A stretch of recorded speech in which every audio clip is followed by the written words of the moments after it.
This is Hidden Killers with Tony Brueski. Here now, Tony Brueski. The police interrogation of Wendi Adelson's ex-boyfriend, Dr. Jeffrey Lacasse, is what we're about to dive into here. And this is so interesting. I had a chance to take a look at it over the weekend. I know, Robin, you had a chance to watch. I think we all had a chance to see some of it here.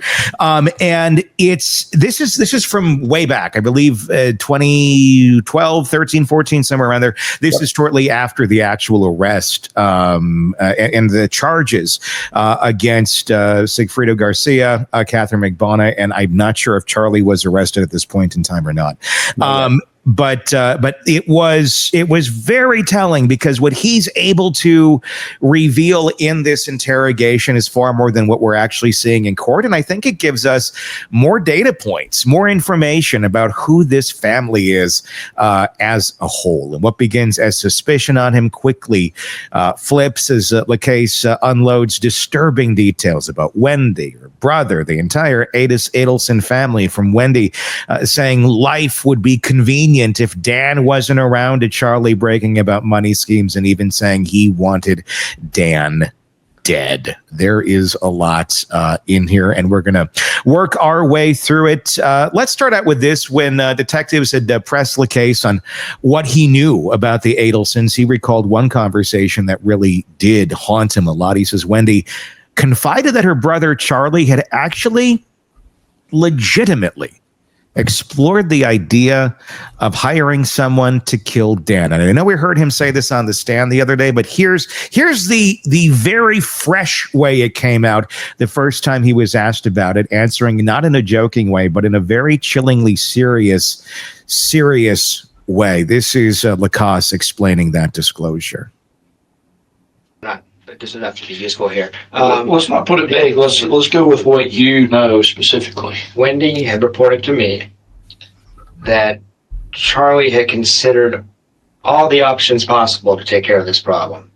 Let's put it that way. Okay. And when she said it, when did she disclose this to you? I don't remember when, but she said it was chilling, because she said, "Can I do something confidentially?" She said, I think Charlie kind of looked into some options, like literally saw how and why, how you would do this if you did it. Let me ask you, Robin, on this. I mean, just before we get into more of Jeffrey's stuff, I know you had a chance to really watch this in full, so I want to get your opinion as someone who has investigated people, who has questioned people, who's gone through this with other human beings. How does Jeffrey Lacasse read to you as a person, as being a reliable source?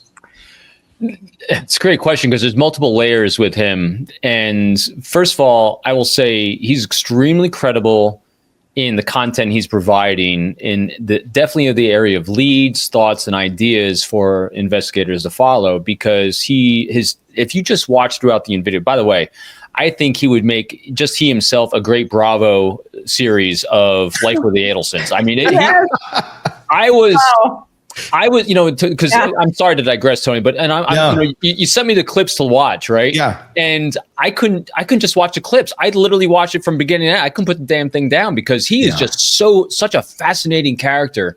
Yeah. Because of this. So his tempo of disclosure, so as a behaviorist, is very consistent. He was very congruent, very forthright when he was volunteering information, which what investigators are doing is like, how fast and freely are you volunteering information that's easy to give? And then when they ask a more challenging question, are you still maintaining that same tempo, that same tenor, the intonation, the voice? Is everything maintained in a baseline? Because that's when you're assessing, is there high probability of veracity and truth there? And so he is completely congruent on everything, with a few exceptions, and I'll get to that in a second. But so he's very credible in a lot of those areas. Where he loses some credibility is he is under deeply, self-admittedly, the spell of Wendi.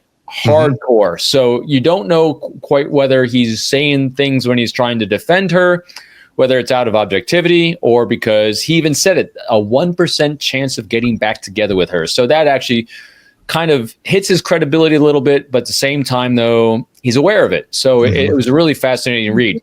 The thing that really struck me was when he was going through the things he heard Charlie say. Now, granted, Charlie's convicted, so we know it's guilty. And I know the focus right now is on Wendi and the mother. But what was interesting was he remembered, the first thing that struck me with him, he had such a memory for dates. And even times, like without having to go back to notes, or he didn't even prepare because he came right from this cross-country trip right to the cops and started regurgitating information. That was profound. And he even said, I have a really sharp memory for these types of things, except when he's asked, and you saw right there in the clip, do you remember exactly when this happened? And he didn't remember when that really profound thing was stated. So he was truthful in it, but it was just curious that he didn't remember that exact date. So those kind of things, it's a blip from he remembers dates of everyone except this one. So high levels of veracity with him. So he would be a lead generator. That's how I'd regard him. So if we put Jeff, Wendi, and who else on an island together, we can make the reality show. I say Bobby Brown. I say bring Bobby Brown back. He was great on the Whitney Houston show back in the day. The Being Bobby Brown, that was a good one. I didn't see that. Yeah, just mix them all in. It'd be great. And Charlie the convict, the dentist who surrounds himself with green berets. What? Yeah. What is that about? Have you guys talked about that? What is that kind of dynamic? Why did he do that? Yeah, and this is talked about in the greater context of the interview. If you watch it in whole, Charlie is always bragging about how he's friends with these green berets, and he tends to align himself with militant type individuals or people who have some sort of a military background. I don't know if it's give me some insight on that and why one is walking around bragging about this when you're a dentist. Right? I mean, the two don't go together, do they? No. It's just insecurities. So here's pure conjecture on this one. So here's a boy, and I'll say boy because he is a boy. Yeah. That was under his mother's thumb for so long, maybe even bullied because being a mama's boy, and so his way of not being his mama's boy dentist is surround himself by tough guys, and to try to be a tough guy yourself. Oh. Want more on this case and others? Then press subscribe now and don't miss a moment of true crime coverage from Tony Brueski and the Hidden Killers podcast.